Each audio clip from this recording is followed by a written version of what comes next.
ਇਹ ਮਾਂ ਇੱਕ ਬੇਵਾ ਹੈ ਤੇ ਇਹਦੀ ਅਪੀਲ ਰੱਖੀ ਗਈ ਤੇ ਐਸੇ ਕਮ ਬਖਤ ਲੋਕ ਨੇ ਕਿ ਸਿਰਫ ਇਹਦੀ ਧੀ ਦਾ ਰਿਸ਼ਤਾ ਮੰਗਣ ਵਾਸਤੇ ਫੋਨ ਕਰੀ ਜਾ ਰਹੇ ਨੇ ਕਿ ਮੈਂ ਕਰ ਲੈਣਾ ਵਾ, ਮੈਂ ਕਰ ਲੈਣਾ ਵਾ, ਮੈਂ ਫਲਾਣੀ ਜਗ੍ਹਾ 'ਤੇ ਆ, ਫਲਾਣੀ ਜਗ੍ਹਾ 'ਤੇ ਵਾਂ, ਫਲਾਣੀ ਜਗ੍ਹਾ 'ਤੇ ਆ। ਉਹ ਮੈਂ ਉਹਨਾਂ ਨੂੰ ਸਮਝਾ ਰਿਹਾ, ਭਾ ਵੀਡੀਓ ਤੇ ਪੂਰੀ ਵੇਖੋ ਅੰਦਰ ਉਹ ਗੱਲ ਕੀ ਕਰਨਾ ਚਾਹ ਰਹੀ। ਮਾਂ ਜੀ ਮੇਰੀ ਗੱਲ ਤੁਹਾਨੂੰ ਕੋਈ ਬੁਰੀ ਤਾਂ ਨਹੀਂ ਲੱਗੀ ਕੋਈ ਕੀਤੀ?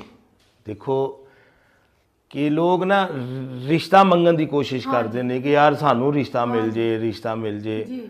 ਵੇਖੋ ਨਾ ਤਾਂ ਤੁਸੀਂ ਕਦੀ ਵੀਡੀਓ ਦੇ ਸਾਹਮਣੇ ਆਏ, ਨਾ ਤੁਹਾਨੂੰ ਇਨ ਚੀਜ਼ਾਂ ਦਾ ਪਤਾ।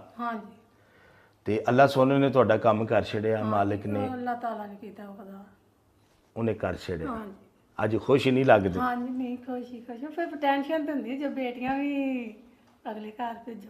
ਹਾਂ ਫਿਰ ਟੈਨਸ਼ਨ ਤੇ ਹੁੰਦੀ ਹੈ, ਮਾਵਾਂ ਨੂੰ ਤੇ ਜ਼ਿਆਦਾ ਹੁੰਦੀ ਹੈ। ਮਾਂ ਜੀ ਇਹ ਬਿਸਮਿਲ੍ਲਾ ਫੜੋ, ਇਹ ਤੁਹਾਡਾ ਇਹ ਸ਼ਾਦੀ ਦੇ ਪੈਸੇ ਜੇ, ਇਹ ਬਿਸਮਿਲ੍ਲਾ ਕਰੋ, ਇਹ ਤੁਹਾਡੇ ਖਾਣੇ ਦੇ ਪੈਸੇ ਜੇ ਜਿਹੜੇ ਸ਼ਖਸ ਨੇ ਘੱਲੇ ਨੇ ਨਾ, ਤੇ ਉਹਦੀ ਫੈਮਿਲੀ ਆਸੇ, ਉਹਦੇ ਬੱਚਿਆਂ ਆਸੇ, ਉਹ ਜਿਹੜੇ ਦੁਨੀਆ ਤੋਂ ਵੀ ਚਲੇ ਗਏ ਨੇ ਉਹਨਾਂ ਸੇ ਦੁਆ ਜ਼ਰੂਰ ਕरें जी। दुआ कराना ना ਲੱਖ ਲੱਖ ਸ਼ੁਕਰ ਕਰਨਾ ਬਹੁਤਾ ਖੁਦਾ ਦੇ। ਆਮੀਨ ਜੀ ਆਮੀਨ।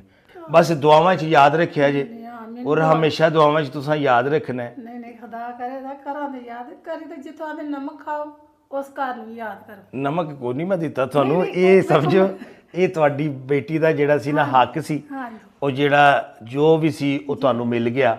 ਤੁਸੀਂ ਅੱਛੀ ਤਰੀਕੇ ਨਾਲ ਸ਼ਾਦੀ ਕਰੋ, ਜੋ ਮਰਜ਼ੀ पे ਬਣਾਓ, ਬਸ ਦੁਆਵਾਂ 'ਚ ਯਾਦ ਰੱਖਣਾ। ਇੱਕ ਮਿਸਾਲ ਵੱਡਿਆ ਭਾਈ ਹੈ ਨਾ, ਜਿੱਥੋਂ ਨਮਕ ਖਾ ਉਸ ਘਰ ਨੂੰ ਯਾਦ ਰੱਖੋ ਤੇ ਉਹਦੇ ਲਈ ਦੁਆ ਕਰੋ। ਉਹ ਸਮੁੰਦਰੋਂ ਪਾਰ ਬੈਠਾ ਹੈ ਉਹ ਬੰਦਾ ਜਿਹਨੇ ਤੁਹਾਨੂੰ ਭੇਜਿਆ। ਆਮੀਨ, ਉਹਨਾਂ ਨੂੰ ਖੁਦਾ ਬਹੁਤਾ ਦੇਵੇ। ਆਮੀਨ ਜੀ।